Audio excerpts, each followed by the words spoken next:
Okay, so it's 6 degrees. So I'm gonna put this UGG thing to the test. My husband measuring. We got 5 inches.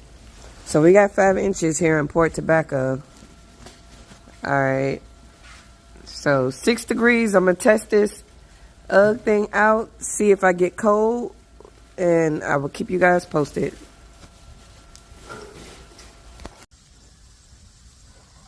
Again, baby, I don't know what UGG made this thing out of, honey, but it's 6 degrees. I've been out here for a while, shoveling.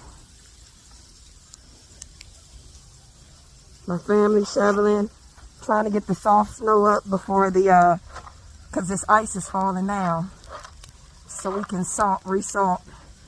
But I don't feel a thing. 6 degrees, and you know how they say layer up? I'm not layered up underneath here. I have on regular old PJs, a t-shirt, and some